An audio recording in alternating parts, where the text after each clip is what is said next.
Hello friends, എല്ലാവർക്കും ചെമ്മനൽ പൂവിൻ്റെ പുതിയൊരു പ്രൊമോ വീഡിയോയിലേക്ക് സ്വാഗതം. പ്രൊമോയുടെ തുടക്കത്തിൽ തന്നെ കാണിക്കുന്നത് നമ്മുടെ സുധി ആകെ സങ്കടത്തിലാണ് കേട്ടോ. തൻ്റെ ഭാര്യയെയും അവളുടെ വയറ്റിൽ വളർന്ന കുഞ്ഞിനെയും ഒന്ന് കാണാനുള്ളൊരു കൊതിയോട് കൂടി നിൽക്കുന്ന സുധി. എന്നാൽ ചന്ദ്രയുടെ വാക്ക് നിഷേധിച്ച് ഈ വീട്ടിൽ നിന്ന് ഇറങ്ങിപ്പോയി കഴിഞ്ഞാൽ അമ്മ എന്നേക്കുമായിട്ട് ഈ വീട് വിട്ട് ഇറങ്ങിപ്പോകുമെന്നുള്ളൊരു പേടിയും കാരണം സുധിക്ക് ഒരു അക്ഷരം പോലും മിണ്ടാനാകുന്നില്ല അല്ലേ.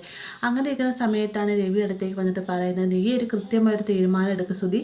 നിൻ്റെ ഭാര്യയും കുഞ്ഞുമാണ് വീടിന് പുറത്ത് നിൽക്കുന്നത്, അവരെ നീ കൂട്ടിക്കൊണ്ട് വരണമോ എന്നൊരു തീരുമാനം എടുക്കാനൊക്കെ പറയുന്നത് കേട്ടുകൊണ്ടാണ് അങ്ങോട്ടേക്ക് ചന്ദ്ര വരുന്നത്. ചന്ദ്ര വന്നിട്ട് പറയുന്നത്, നിനക്ക് അവരോട് കൂട്ടിക്കൊണ്ട് വരണമെങ്കിൽ കൂട്ടിക്കൊണ്ട് വരാം, പക്ഷേ ആ നിമിഷം ഞാൻ ഈ വീട്ടിൽ നിന്ന് ഇറങ്ങി പോകുമെന്നൊക്കെ പറഞ്ഞുകൊണ്ട് നിൽക്കുന്ന സമയത്താണ് സച്ചി രേവതി അങ്ങോട്ടേക്ക് വരുന്നുണ്ട്. വന്ന ഉടനെ തന്നെ രേവതി പറയുന്നുണ്ട്, അമ്മ ഇത് കള്ളമൊന്നുമല്ല, അവളെ ശ്രുതി ശരിക്കും ഗർഭിണിയായിരുന്നു, ദേവു ഇപ്പോൾ വിളിച്ച് പറഞ്ഞു അവൾ ഗൈനക്കോളജിസ്റ്റിനെ കാണാനായിട്ട് ദേവു വർക്ക് ചെയ്യുന്ന ഹോസ്പിറ്റലിലേക്ക് ചെന്നു എന്നൊക്കെ രേവതി ചന്ദ്രയോടായിട്ട് പറയുന്നുണ്ട്. അതിനുശേഷം കാണിക്കുന്നത് പാതിരാത്രി ആവുന്ന സമയത്ത് ശ്രുതിയെ വിളിച്ചതിന് ശേഷം എനിക്ക് നിന്നെ കാണാൻ കൊതിയാവുന്ന ശ്രുതി എന്നൊക്കെ പറയുമ്പോഴത്തേക്ക് ശ്രുതിക്ക് ഭയങ്കര സന്തോഷമാവുന്നുണ്ട്. പെട്ടെന്ന് തന്നെ ശ്രുതി പറയാണ്, എന്നാൽ ശ്രുതി വേഗം ഇങ്ങോട്ട് പോരെ എന്ന് പറയുകയും ശ്രുതിയെ കാണാനായിട്ട് പാതിരാത്രി വീട്ടിൽ നിന്ന് ഇറങ്ങി പോകുന്ന സമയത്താണ് ചന്ദ്ര മുന്നിലേക്കായിട്ട് വരുന്നത് കേട്ടോ.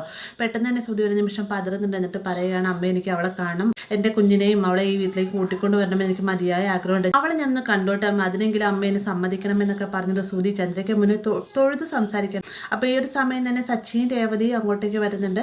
ഇവരാണെങ്കിലോ ശ്രുതിയുടെ നിസ്സഹായാവസ്ഥ കണ്ട് ഇവർക്ക് സങ്കടമാവുന്നുണ്ട്. പെട്ടെന്ന് തന്നെ ചന്ദ്ര പറയാനുണ്ട്, ഇപ്പോൾ നീ അങ്ങോട്ടേക്ക് പോകാനും നിൽക്കൊന്നും വേണ്ട, നീ ശ്രുതിയും കൂട്ടിക്കൊണ്ട് നമുക്ക് എത്രയും വേഗം പറ്റുമെങ്കിൽ നാളെ തന്നെ ശ്രുതിയും കൂട്ടിക്കൊണ്ട് ഇങ്ങോട്ടേക്ക് വരാമെന്നൊക്കെ പറയുമ്പോഴത്തേക്കും ശ്രുതിക്ക് അതൊരു ഷോക്ക് ആവുന്നുണ്ടെങ്കിലും അതിലുപരി സന്തോഷമാവുകയാണ്. അപ്പോൾ ഇത്രയുമാണ് ഇന്നത്തെ പ്രൊമോയിൽ ഉൾപ്പെടുത്തിയിരിക്കുന്നത്. വീഡിയോ ഇഷ്ടമായി ലൈക്ക് ചെയ്യാനും കൂടി സബ്സ്ക്രൈബ് ചെയ്യാനും മറക്കരുത്.